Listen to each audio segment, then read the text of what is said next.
everybody, it's Allison Williams here, your host of the Crushing Chaos with Law Firm Mentor podcast. Law Firm Mentor is a business coaching service for solo and small law firm attorneys. We help you to grow your revenues, crush chaos in business, and make more money.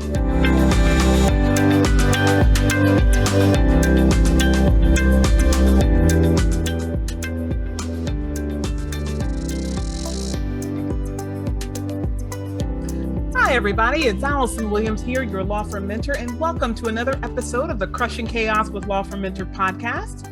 And today's episode is dedicated to the topic of imposter syndrome. Now, I'm actually going to share with you guys in today's episode a recording from our weekly live show. Every Thursday at 12 p.m. Eastern Standard Time, I go live on our Facebook page, in our Facebook group, the Law Firm Mentor Movement, and on LinkedIn. So you can actually catch the show live if you are so inclined, or if you can fit it into your schedule. But I wanted to share with you our most recent episode covering imposter syndrome, really because I decided to cover this topic and I was really, really impressed, pleased with the quality of what came out. It really came from my experience coaching lawyers from across the country. Right now, we have lawyers in almost 40 states in the US, and we have this topic come up not only amongst our client base, but within lawyers in communities across the internet. So in various different Facebook groups and in LinkedIn groups and in chat rooms, I have the experience of hearing from lawyers things that I see show up over and over again in their law firms in ways that are making them ineffective. And for a lot of people, when you hear imposter syndrome, it was first associated with kind of the overachieving woman who joined the workforce at a time where women were not really invited into the workforce, and it was a hostile environment, and a woman who overachieved and oftentimes worked twice as hard to get half as far, believed that she was not worthy and therefore felt she had, quote, imposter syndrome. But when you extrapolate it out, you see that these characteristics are not just found in both men and women, they are also found very commonly in lawyers and in solo and small law firm attorneys in particular. So I actually go into the characteristics, the 5 primary ways that you will see imposter syndrome show up in your law firm and in you as an owner. And we talk about the 5 harms that flow from that. Not only that imposter syndrome shows up in you, but that there are characteristics of having that belief system and that pattern of behavior that is going to harm your law firm. So it's really important that you understand it and that you are proactive in addressing it. And so with that, I want to share with you today's episode on imposter syndrome. Enjoy. Hi, everybody. It is Allison Williams here, your law firm mentor, and welcome back to another episode of Live with Law Firm Mentor, where we go deep into the strategies of marketing, sales, people, and systems to help you to optimize performance in your law firm and create a law firm that runs without you. So this week, we're going to be talking about the topic of imposter syndrome. So I just want to start off by giving you a huge apology for the wreck that is my credenza here. I actually have the pleasure of meeting with actually one of the owners of, or the owner of my marketing company today. And so she's in town, she's going to be here. And so I bought a whole bunch of things to set up some studio worthy background for my podcast, which I think I told you guys before, but if I didn't, the podcast is actually going to be transferring over to video in April. And so we're gearing up for that. We have a lot of things on tap for that. So we are in a state of production, and normally I would not have my production in the field here, but we have had some interesting things going on. We have Law Firm Mentor has just been kind of on fire at the beginning of this year. We launched a mastermind starting in January, and we have our Systematize Your Law Business Retreat in February. So a lot of live events, a lot of planning, live and virtual rather, a lot of planning, a lot of structure, a lot of changes. And so there's just been a lot going on, but good things, good, wonderful things going on. So enough about that. Hopefully you'll be able to suspend the distraction of the stuff over yonder for today's broadcast, because we are talking today about one of what I consider to be one of the keys of success in business. And we talk about mindset a lot. But the one mindset challenge that I see almost universally in solo law firm owners is imposter syndrome. And I think we have a pretty narrow definition of imposter syndrome. A lot of people associate it with its genesis. It actually started off as a phrase that was coined by two women professionals to define and describe kind of high achieving women professionals.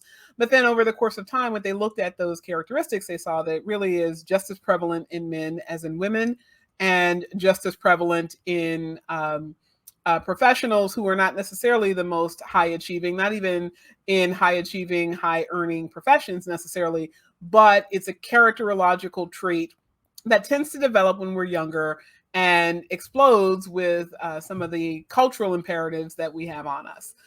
So you can have imposter syndrome as a stay-at-home mother, or as a business person. You can have it as an employee. It does not have to be that you are working in a law firm. You can just own the law firm and be very financially successful and still have it. And so I wanted to talk about it today, not just because of the need to identify what it is, but what I really see as a trend. And I talk to lawyers all across the country. We have here at Law Firm Mentor, we have more than 35 states represented in our client base of about 90 clients. And as we talk to lawyers about their unique challenges, not only what they're going through as an individual, but what they're going through in their region of the world, in their state, with their rules of professional conduct, with other professionals that they interact with, we start to see some trends that are pretty universal to lawyers. And I, as a lawyer for 18 years now, can certainly look back on many of these attributes, and there are still, I hate to admit it, there are still elements of these attributes that I have to work on, right? I actively manage my mind in the areas where I need to grow.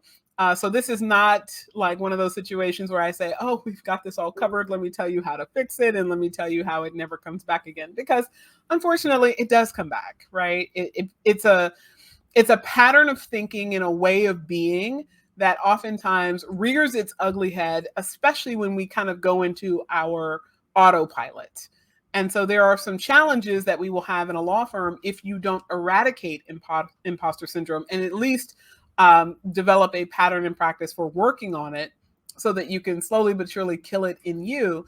You can actually be harming your law firm in ways that you don't even know are unhealthy. So the first thing I want to do today is identify the 5 primary ways that we're going to see imposter syndrome show its ugly head. And then we're going to talk about the 5 ways that it tends to impact your law firm. Okay, so first, imposter syndrome, you will almost always see it in people who overwork. Right. And by overwork, I don't mean people who work hard, right? There are very few lawyers that I have ever met that don't work hard and that don't have something more than a 9 to 5 Monday through Friday experience. So we're not talking about that. We're talking about people who, through the course of time, through the course of their work, they intentionally overwork, because what's really happening is that they're not just getting a dopamine hit out of doing the work. They're defining themselves and gaining a sense of identity through doing the work. And there's nothing wrong with having a purpose and a passion for your work. In fact, we would hope that most people are drawn to work that they have a passion for.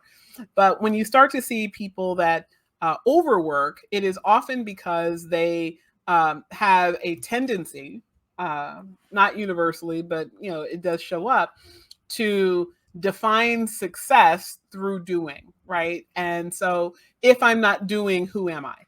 Right. And I'm sure a lot of you have had that thought. A lot of lawyers that follow us, that watch this show, as well as engage with us in our various different platforms, will say, I don't know what would be next for me if I built my law firm to the point where it didn't need me. Right. It's almost like a trigger point, like who am I without this business? Who am I without being a full-time 40-hour, 60-hour, 80-hour a week lawyer?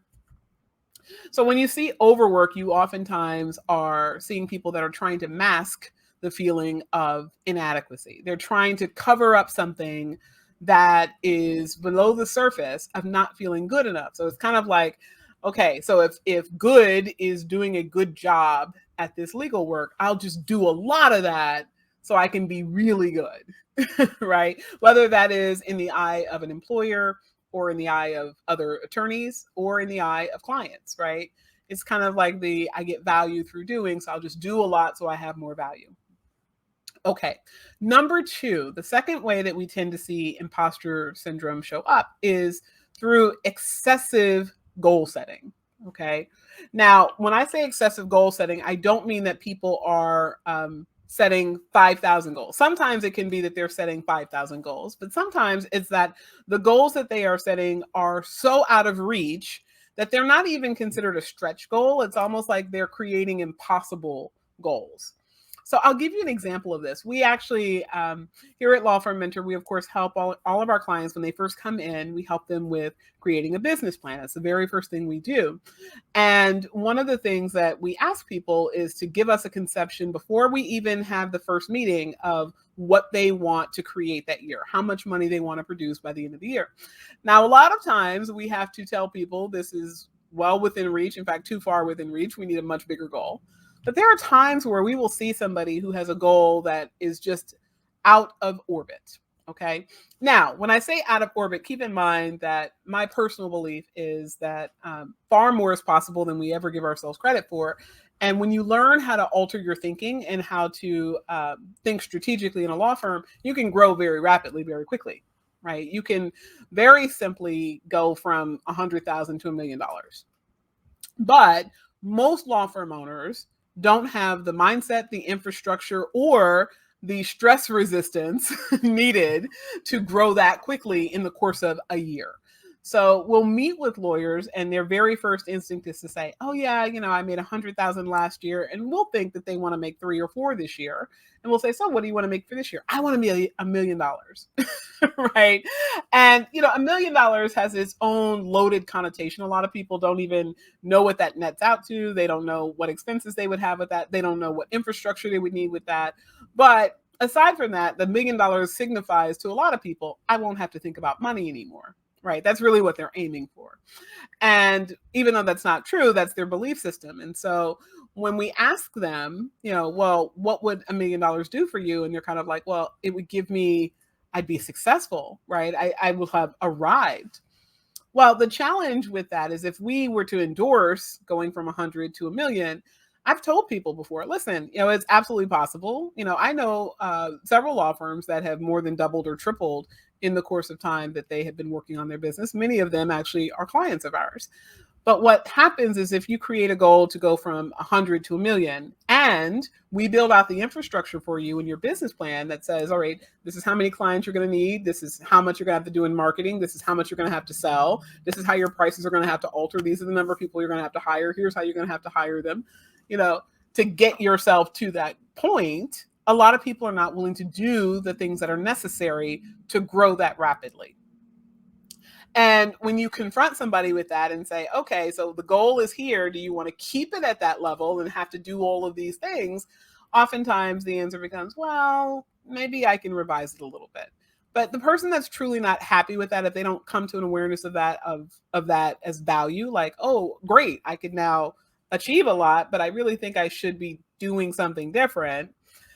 What'll tend to happen is that instinct in them that says the goal has to be through the roof is really self-sabotage. It really is a process of, let me set a goal so high that I could never possibly achieve it, right? I could never possibly hit that goal. And then when I don't hit the goal, I'll feel bad about myself, right? Because what they're doing is they're really living out a pattern of saying something is out of reach, but kind of defining it as within reach so that when they don't reach the goal, so first they get kudos for having the aggressive goal, but then when they don't reach the goal, they feel bad about themselves, and it just reinforces a belief that they're not capable, right? So it's almost like, I don't believe I'm capable, right? Hence the imposter syndrome, thinking that you are a phony. And then you do the very things by virtue of how you set goals that reinforce the idea that you're not capable. Because if you set a goal, but you're not willing to do the things to reach the goal, you're not going to hit the goal. And then that's going to reinforce the idea that somebody who has that high level of earnings is not who you are, right? It's not compatible with who you are. And consequently, you really are a phony because you've been telling the people of the world you're over here. So that's another way that we will tend to see imposter syndrome show its ugly head. The third way that we tend to see imposter syndrome is with the person I refer to as kind of the expertise seeker. Okay. Now, this is a person who is driven to know any and all things that they could possibly know about a situation. And we see this all the time. I mean, I can't tell you the number of people that are almost immobilized in their own need for information. It's almost like the idea of making the wrong choice is really triggering, right? Because a lot of people got the message in childhood, wrong to make a decision and not be correct in that decision, wrong to act on the information you have and not get more information. So people are almost hardwired to never make a decision unless you have any and all possible information you could ever consider. And what I always tell people is there's no human way to have all the information, because as soon as you gather all the information, something changes, right? I'll give you an example of this one. We actually have talked to several lawyers who will say to me, well, I had a wonderful call with a member of your team, and I really feel confident that your company can help me, and I know that I need the help. And then I'll say, okay, are you ready to move forward? And they'll say, well, no, I think that just so that I can say I did all of my due diligence, I have to go talk to other companies. And, when they come back around, it's like, okay, so you've gone through the process now of talking to these other companies. You've delayed your success by however long it took you from the first call we had to this call. You've spent time continuing to experience the problems that you've had. You continued not to have the money that you desire. And you have now gone out and gotten more information that now clouds your judgment and makes it harder for you to make a decision. How is that working for you? And almost invariably, they'll come back and say, yeah, you're right. I should have just said yes before. But what's really triggering that kind of feeling of I've absolutely got to get all the possible information I could ever get. I've got to talk to 5,000 people. I've got to get 40 referrals. I've got to read every piece of data on the website. I've got to watch every video. I've got to attend every class. I've got to download every freemium, right? The reason why people are tending to do that is because there's some belief that their basic knowledge, right? Like if they got the information that they need to make the decision, and they also add in their own intuition, they don't trust themselves because they don't believe that they have the ability to make a decision that ultimately serves them. So on a core level, that is really about a feeling of internal self-worth. And for a lot of people, they won't see that as a self-worth issue. They'll say, no, this is a data issue. This is all in the brain, right? If I just got the right information. And then I'll say to them, well, what information exactly is it that you need? And then they won't be able to specify it, right? And it's not because they're lying. Like they really do believe there's some magic piece of information that they have to get. But believing that there's some magic piece of information that you have to get and knowing exactly the information that you have to get are two separate things, right? I remember we had one of our podcast episodes was about how to be decisive. And one of the things that I talked about in that podcast episode is the fact that saying I'm going to talk to 5,000 people to get information is not helpful if you haven't identified exactly the information that you need. Because the more data comes at your mind, the more your mind is going to shut down. And the clarity that's required for being decisive. And by the way, this is how you can make decisions very rapidly, right? The episode of the podcast where I talked about manifesting like a blank, a mother blanker. I don't want to, this is broadcasting on LinkedIn. I think there could be an issue if I use the F word with an ER at the end. But I in that show, I talked about the fact that I bought a $750,000 house, not on a whim, but, in a week. I made the decision, figured out what I needed, assembled the resources, etc. The same way that some people would make that decision over years, right? They would be looking and looking and looking and looking and looking and gathering and comparing and doing all of this analysis, thinking that they're going to get to a better decision. And better decision doesn't mean a longer time to make the decision. It's that you got all the information that you needed, you applied your intuition and your judgment on all of that information, and you reached a conclusion for yourself, right? And that requires clarity. And I think a lot of people lack clarity because there's kind of this mad dash for seeking information. It's part of the reason why in a world that we're in now, where information is on overload, people are constantly being thrown more information, there is a need for the mind to learn the skill of being crystal clear and phasing out the noise and knowing what it is that you have to get to and just getting to it, right? So in any event, my little tangent there about making decisions was really going back to the imposter syndrome iteration of the expertise seeker, the person that has to know it all. And that really is about the idea that if I don't make the right decision, there's going to be something wrong with me, right? I'm going to be viewed negatively. But even aside from that, part of this is associated with the idea that smart people or capable people or good people make good decisions. And so the idea that I have to make a good decision or else I am somehow deficient as a business owner, as a lawyer, in whatever you're doing, is really what will alter the thinking and shift it over from one who is being appropriately diligent in gathering data to a person who does not believe themselves capable and worthy if they happen to make a decision that they later have to revisit. Okay. Fourth way in which imposter syndrome is going to show up is the perfectionist. Now, in our profession, we know perfectionists are at every corner, right? We all have seen kind of the bumbling idiot who does nothing right. Everything is sloppy. Everything's written poorly. They come to court late. They leave early. They can't remember where their schedule should have them and all of those things. But I'd say we're kind of on the excessive side in the other direction, right? The lawyer who, oh my God, there's a comma splice on page 94 of the brief, whatever shall we do, right? That kind of person, that person that wants a rigid sustainability of all systems, all activity, all people. Everything has to be just perfect. The perfectionist is somebody who does not believe that basic human frailty, basic human flaws are acceptable in themselves, right? Now, ironically, perfectionists can go in one of two ways in evaluating other people. Perfectionists tend to be people who require perfection in themselves, but they are willing to accept human flaws in other people. They're not willing to accept it in themselves.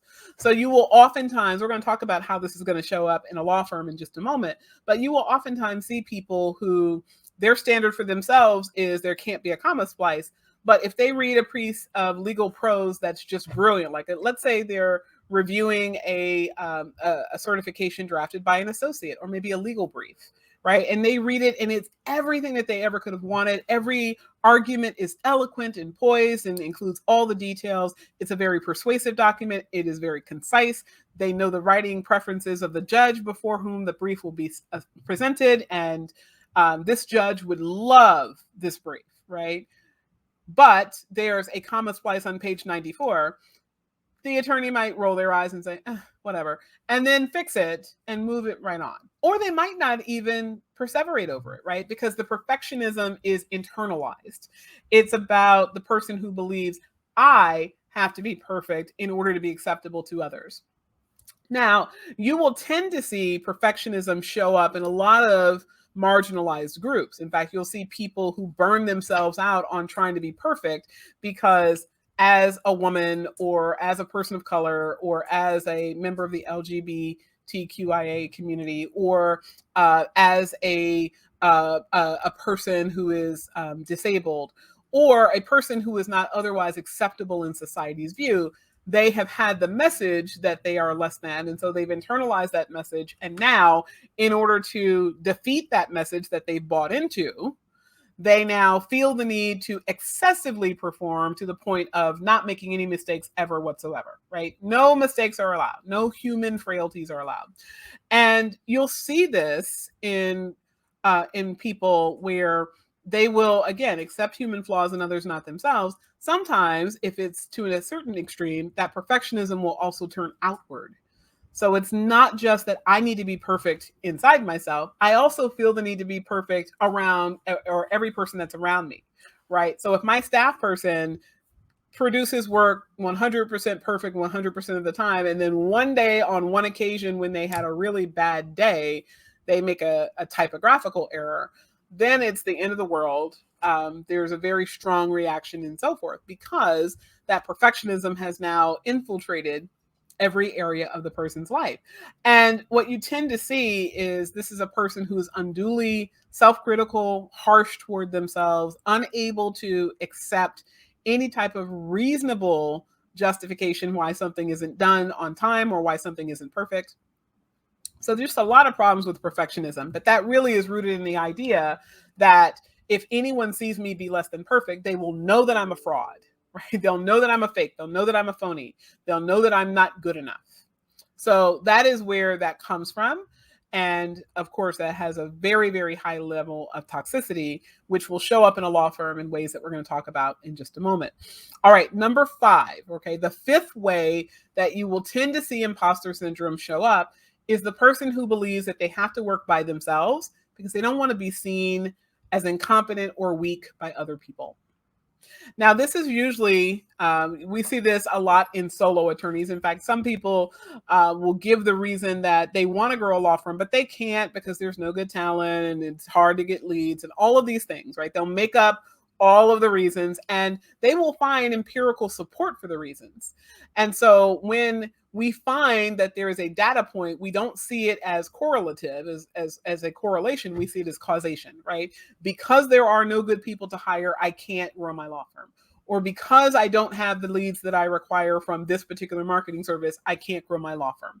Or because I can't find a way to have a conversation with people that induces them to pay a consultation fee, I can't grow my law firm, right? The stories find empirical support because of the cycle that tends to show up.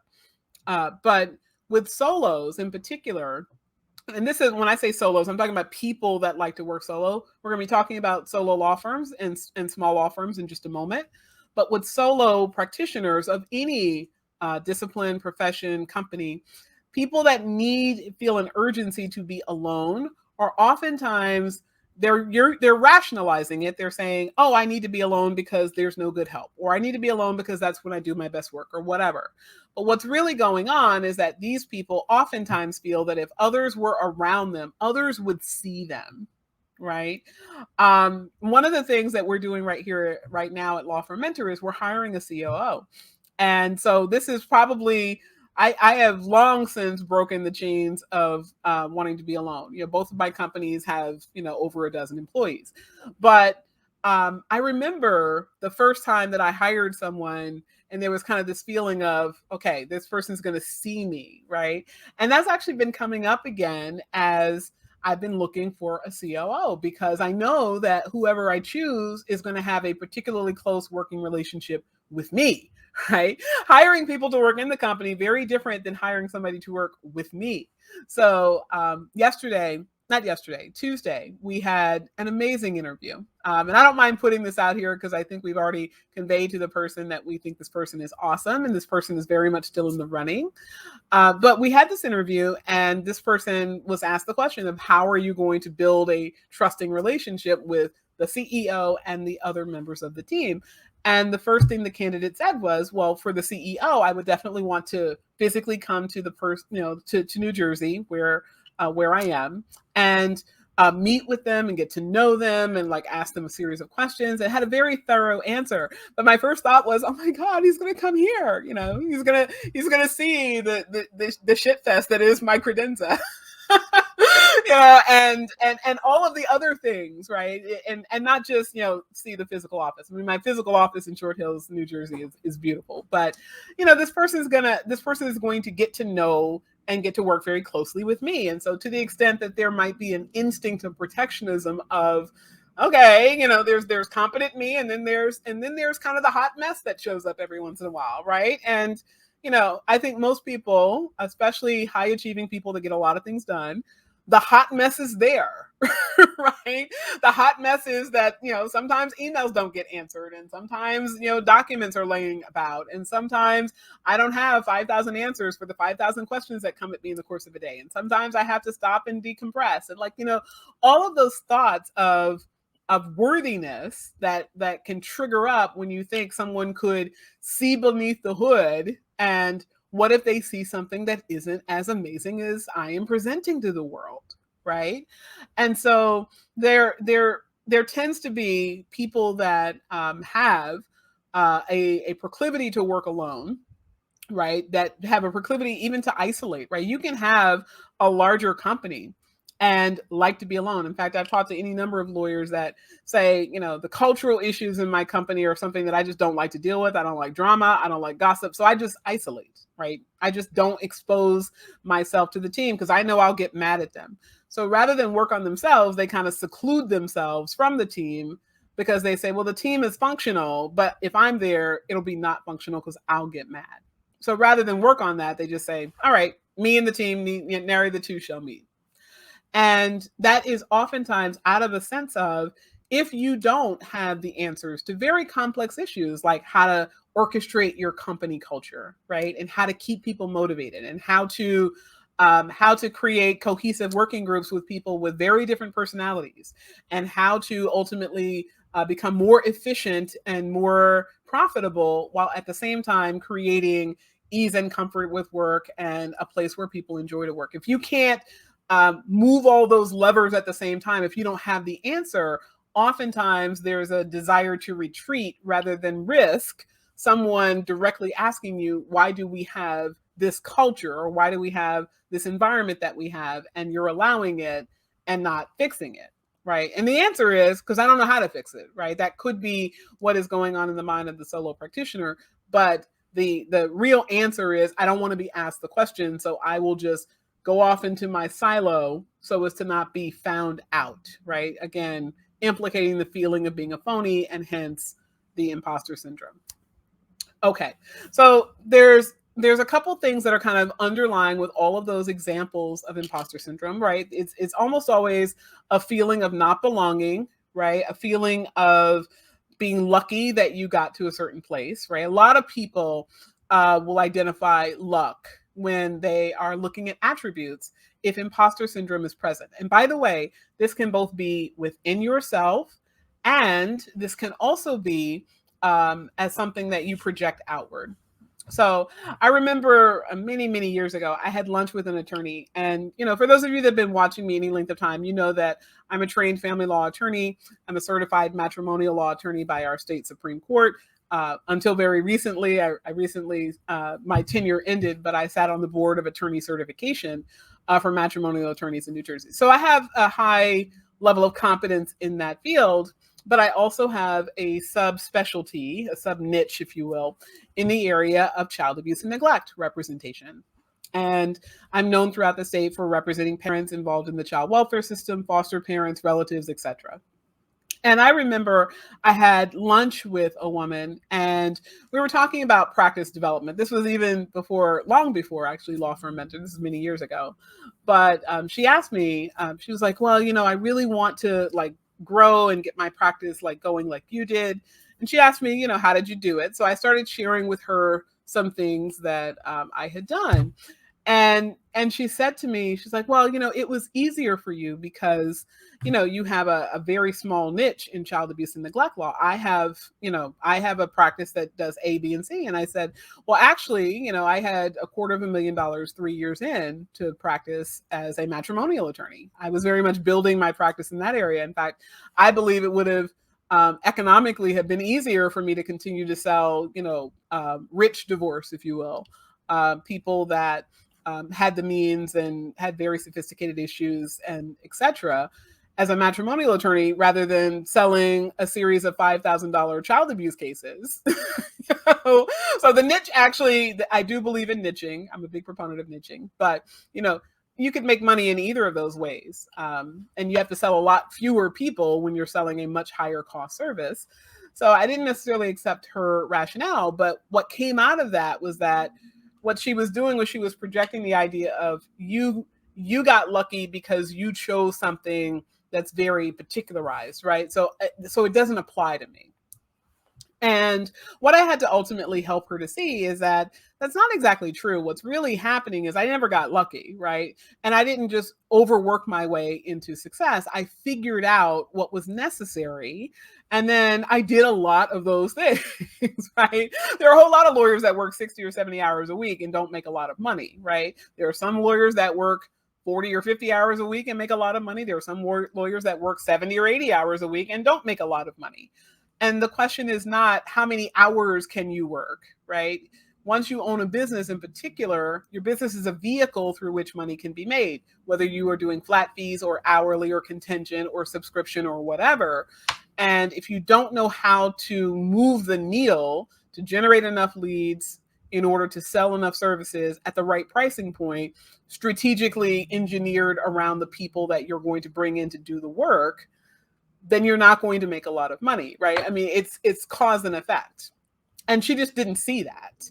And so oftentimes what's underneath the surface of people that can't see that is this idea of luck.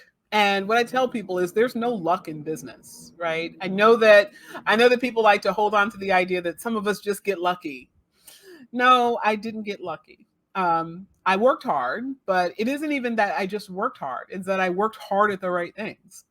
That's really the key, the formula, right? It's working hard at the right things, and that it's not landing at success. It's not arriving at success or happening upon success. And so the more you see that, the more you start to realize that people that believe that people that arrive are somehow on the altar of luck versus people that haven't gotten there yet and believe that luck is something that hasn't found them. Well, that pretty much leaves it to chance. It's kind of a crapshoot, right? I could be lucky or I could not be lucky. And if you leave your success in the hands of luck, this mythical notion that it's going to happen for you or not, based on, I don't know, the luck gods out there, you take away your own self-determinism and you take away the things that are internal inside yourself that will make you successful, that will allow you to be successful if you're given the right help. So it stops you from even seeking the help. It's almost like an idea of, I'm not going to seek the help because I know no one could help me. Right? The special snowflake syndrome, right? This works for everybody that's ever done it except me. Doesn't work for me. I'm different, right? I have a different practice area. I'm a parent, so I can't have, or, I don't have the same skill set that someone else has. I haven't been practicing as long, or I've been practicing much longer, right? There's always some excuse that people go to when they have a fundamental belief that any success that they have was kind of handed to them or happened upon them rather than something that they worked for and earned and frankly deserve. Okay, so now I want to shift and talk about the 5 ways that imposter syndrome is going to harm your law firm. And in some of them, they're pretty obvious, but in some of them, you might not see them. And I want you to be on the lookout for these because these are the things that you can start to do to not just address the problem that is created, but also to really incentivize yourself to address imposter syndrome.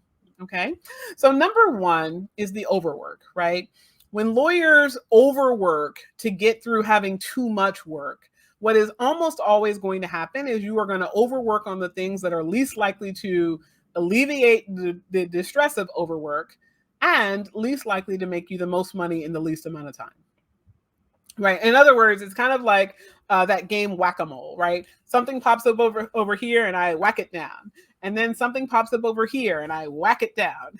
And something pops up over here and I whack it down. And you keep whacking and whacking and whacking. Well, what you're not realizing is that all the energy that it takes for you to pull that mallet up and focus your attention in so that you can really hit that first, I guess it's a groundhog that pops up in the game of whack-a-mole. Groundhog, beast, I don't know what we call them. I think it's a groundhog, the animal that pops up, right? You have to spend a lot of energy to hit that target. And instead of spending your energy hitting that target, feeling relief when you hit it, and then moving over to the next thing you got to hit, and the next thing, and the next thing, and the next thing, instead of doing that, if you were to create a strategic plan that said, how do I decimate all of these animals all at once, dropping a bomb so that they all are decimated at once would be a lot easier than whack, whack, whack, whack. But we don't see that, right? We don't see the answer. Sometimes somebody comes in from the outside and looks at our problem is like, oh, what you need is X. And you're like, and because it was so simple for someone else, we resist it, right? We immediately think, no, that can't possibly be it. So we just stay in the pattern that we're used to, which is working harder over and over again, and over and over and over and over, right? And there is so much energy that goes into the overworking that it becomes a self-defeating prophecy. But the thing that I think is probably the greatest challenge there is that we waste so much energy that by the time that the obvious strategic answer becomes available to us, we don't have the energy or the resolve to even get it done because we have expended everything on the overworking. Okay. Number 2, the way that imposter syndrome harms your law firm is when we look at our unrealistic assessment of others. Okay. Now, this can be undervaluing their success as luck, the same way that we do in ourselves, right? If you have a pattern of saying, when I'm looking at other people, if I believe that I am a phony, right? If I believe someone looking up to me, someone holding me in high esteem, someone pedestalizing me, is wrong for that because I'm a phony, like I'm really not that smart. What if they find out I'm not that good? What if they find out I just got lucky? Right? If you have that belief system, then I want you to think about how easy it is to project outward to other people. So when your when your secretary gets on the phone and is able to get a client to pay their bill right away, well, you might be grateful, but do you ever have the thoughts that come to mind like, well, she was only able to do that because I had 4 conversations with him first, right? She was able to close because I lined it up.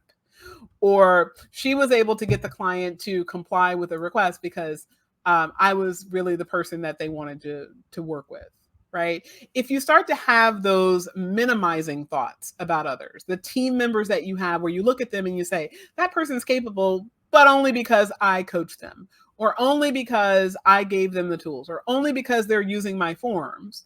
If you take away the success of other people, instead of seeing that there may be something about that person that is resonating with your client, your prospect, your court member, whomever it is that they're interacting with, that you don't have. And it's perfectly fine that you don't have it, right? It's perfectly fine that different human beings have different skill sets because you can always acquire a different skill set. You can always learn more and do more to have more. But if you minimize that someone else could have had their own intuitive ability to do something, and your thought is they only got that because they're lucky, or they only got that because of me, what you're really doing is a projection of the real imposter syndrome, which is this person's a phony, right? Okay. Number 3, okay, this is a big one. This is fixation. We will see law firm owners that have imposter syndrome oftentimes fixate on the flaws in other people. And this includes clients and adversaries. Okay. I can't tell you how exhausting it is to go into a Facebook group with other lawyers. And what tends to show up is someone bitching about, oh, I got a nasty gram from this attorney and they sent me this obnoxious letter and I had to check them and I had to tell them how smart I am and I had to yada, yada, yada, yada, yada. And the stories go on and on and on. And it's almost like just like the snowball effect. Like this one complains about an attorney that they're having an issue with. And then this one complains. And then this one complains. And if you were to go hang out in one of these rooms or these groups full of lawyers, what you'll find is the swell of negativity that the public oftentimes projects onto lawyers, right? In fact, if I was a non-attorney listening to lawyers talk about other lawyers, I'd say, of course lawyers are awful. They don't even like themselves. right? Because there's so much energy that goes into trying to preserve this narrative. But the narrative oftentimes comes from the idea of fixating on flaws, right? So instead of seeing the person that you're dealing with as perhaps not communicating the way you would like, but doing that because they are trying to serve their client, doing that because they are trying to meet their emotional needs, doing that because they are trying to preserve their own ego. If you were to see it as something separate and apart from yourself and not take it personally, right? Not take it as a personal affront, even if the behavior is inappropriate, but instead just observe the behavior and say, okay, I don't like that part of dealing with him or her, but there are other things that I do like, right? I like being able to facilitate a resolution for my client. I like being able to understand their client's perspective so that I can negotiate more effectively. I like being able to see where we are, where we are apart in our view of a situation, so I can take that back to my client and better advise them, right? Instead of seeing the positives, we see the flaws. And when we fixate on flaws, it often is because we are so accustomed to fixating on our own flaws as a means of trying to mask them so that we can present ourselves as the star and hide the fact that we feel less than and that we feel unworthy.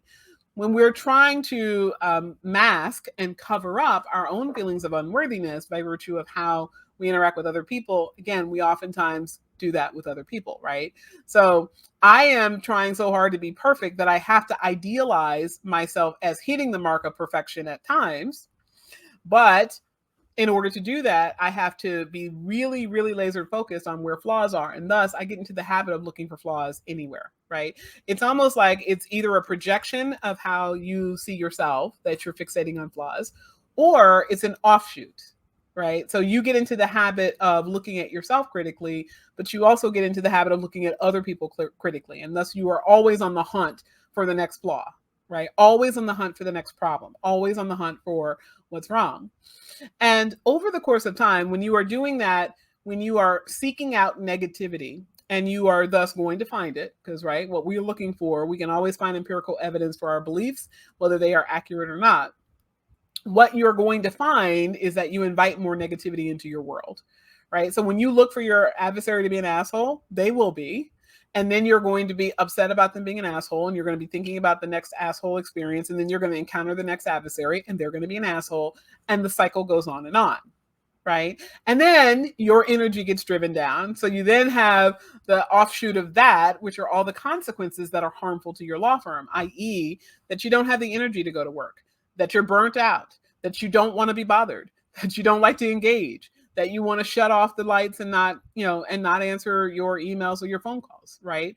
And this is how we contribute to our own negative experience, all from starting from a place of being someone less than what we think we are. Because if you truly believe that you are a high value person that was entitled to respect and someone disrespects you, well, you might choose to address that, but you're going to address it and then say, well, of course they're wrong in that. And then you move on to the next thing, right? But if there's something underneath the surface, if you have a feeling that you are presenting yourself as a high value human to the world and you're getting a different treatment, and there's a trigger underneath the surface that says, well, maybe I'm getting that treatment. Maybe he's treating me poorly because I'm not worth more, or I'm not valued as more.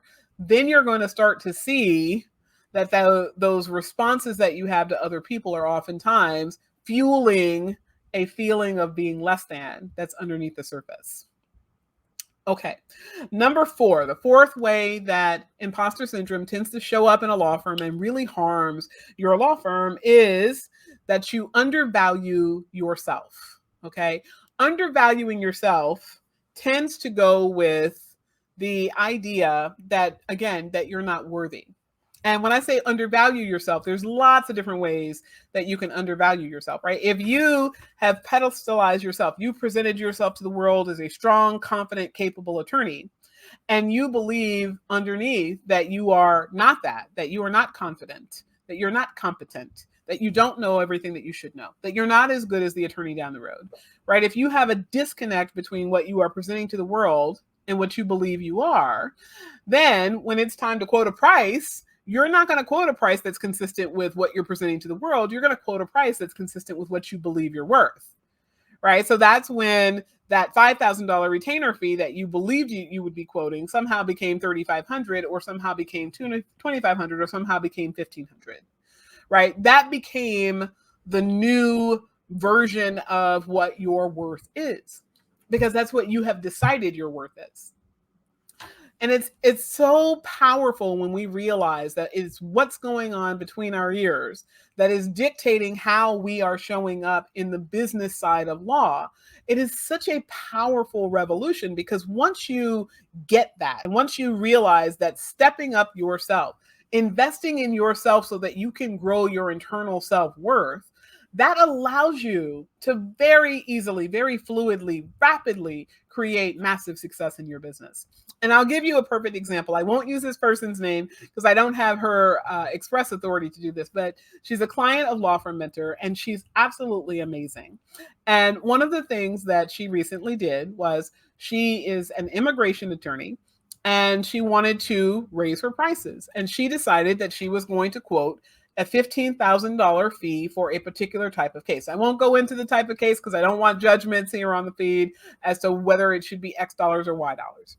But $15,000 is what she decided she wanted to charge.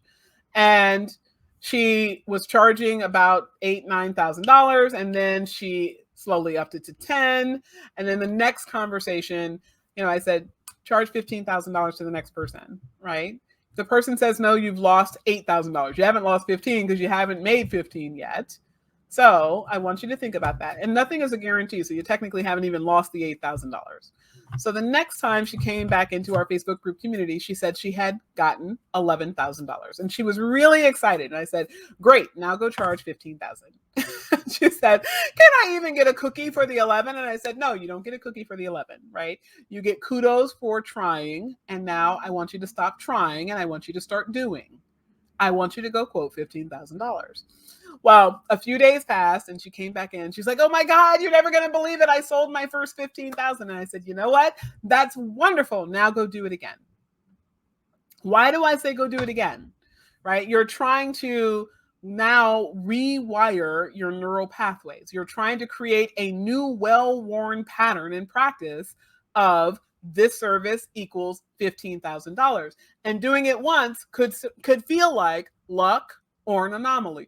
Doing it over and over again to the point where it's habitual behavior is how we start to move the needle. Because when it becomes habitual for you and you stop having to have that, the fee is going to be $15,000 type of energy, and you go into, okay, great, I can help you with this problem, and it's going to be $15,000. Right? When you can put those two together in synchronicity, it's because it's compatible with who you are. It's compatible with the image of yourself that you've created, and you're now living that image. There's no dissonance. There's no disconnect between what I'm saying I am and how I'm showing up. I actually get to live, embody, be the very thing that I have. And that's also how you defeat imposter syndrome, right? When you are what you say you are to the world, there is no imposter. You don't feel like an imposter. But when you are quoting a $1,500 fee for a $5,000 case, you are reinforcing the idea that you're not worthy of the $5,000 case. You're reinforcing the idea that there is something that you are telling the world that isn't true, because you are not making it true, right? You are living a lower economic existence than the image and the assertion and the presentation of what you're saying to the world, right? And it's that disconnect that oftentimes fuels the imposter syndrome, because when we know that we are not living up to the person that we say we are, that's where we really start to experience that negative feeling that comes with imposter syndrome. The idea of being a fraud, right? I'm not who I say I am, so therefore I must be not valuable, not worthy, not good enough. All the things that come to mind when we choose to live vibrationally at a lower level than how we actually decide and have decided for ourselves that we want to be in the world. Okay. So now I'm going to share with you the fifth and final way that imposter syndrome shows up in a law firm. Okay. And it's kind of the flip side of the last one, right? The last one was that we undervalue ourselves. This fifth one is failure to delegate. Okay. Now, I know a lot of you can identify with failure to delegate. And I referenced this earlier, but I'm going to reiterate that what's really going on when we have people getting closer to us in business, when we bring people in and we have to give them something to do, just like the conversation that we had earlier about the COO that we're hiring, what you're really doing is you are being vulnerable, right? And being vulnerable doesn't mean that you're crying or that you're laying naked on the floor with your employees, okay? That's not what we're talking about here. But being vulnerable in this sense is that a person gets to see you in your truest state. They get to see you for who you are and how you are. All of the things that are wonderful and all of the things that are not so wonderful. And that is what it is to be a human, right? We all have things about us that are wonderful and some things that are not so wonderful. We all have strengths and weaknesses. We all have good and bad, right? That is the human experience. So when you bring someone in to work with you, if you have presented yourself up here, but you have a feeling of being less than, that feeling of being less than is oftentimes going to be triggered by people having the opportunity to see you at your purest, most unfiltered, most unadulterated version of yourself. And that is in your work environment, right? They get to see you not have all the answers. They get to see you not know what you're talking about. They get to see you struggling to manage your finances. They get to see you disorganized and chaotic and not knowing that that there's a certain legal precedent for a particular case that needs to be addressed, right? All of the things that make us less than perfect. If you have imposter syndrome, you're going to feel like you are the phony. You're going to feel like you are the less than. And that image that you painted, you feel that that is going to ultimately be eroded by someone seeing you. But here's the beautiful thing about this. And once lawyers get this, delegating becomes a lot easier. The reality is that you are not perfect at everything because none of us are. And when you hire people and you empower them to be their best selves in ways that you are not your best self, that tends to actually elevate their esteem for you. Okay. I'm going to say that again because I know that kind of sometimes, if you're not listening carefully, that can go right over the head. And sometimes there's going to be a visceral desire to reject it. When you hire someone to do things that you are not good at and they get to be their best selves, right? They get to fill that gap. They get to supply those services. They get to do the work in a way that you could not, or at least not as effectively as they could do the work. They will see you, but they will not see you as less than or weaker. They will actually see you as greater because when you have their problems, their work, their responsibilities off of your plate, you get to be more in the zone of genius that you occupy, right? And this is so palpable. If lawyers would just understand that when you bring people in and they get to see you be less than in certain areas, it actually elevates your status, right? It elevates your status because what they recognize is, yeah, this lawyer, exceptional at making legal arguments. Drafting copies of documents, not so much, right? They get to have their self-esteem be associated with what they do. You get to have your self-esteem be associated with what you do. And because you are now doing the things because you have the time, right? Because you have the people to do the work that you shouldn't be doing. When you actually stay in the energy, stay in the activity of the things that you were designed to do, you get better at them. You feel more confident in the course of a day. You feel more ease. You enjoy those things. And for the things that you don't yet know how to do, you actually start to have the time to learn them. And it isn't just the attainment of achievement that develops positive self-esteem. It's actually pursuing it, right? You don't actually have to have done everything that you desire to do in order to feel good on the journey. A lot of us feel good on the journey because we know we're moving closer to what we desire, as opposed to being stagnant and feeling repressed or suppressed where we are because we're doing things that we're not really intended to do. All right. So failure to delegate oftentimes associated with imposter syndrome. In fact, they almost universally go hand in hand. Not quite universally, but almost universally, they go hand in hand. So I want to invite you to start looking more critically at your law firm and looking at ways where you may be evidencing imposter syndrome, and think about some of the consequences to your business if you don't get that wrapped out. Okay. Now, if you're somebody who actually wants to have a conversation about that, if you want to really go deep into the weeds of asking yourself the question, am I the problem because I'm seeing myself incompatible with how I am being in the world, we can help you have that conversation. You can always go onto our website, lawfirmmentor.net, and reach out and schedule a session with our growth strategy team. All right. Thank you so much for tuning in to another episode of Live with Law Firm Mentor. We will be back next week. I look forward to seeing you then. Have a great day.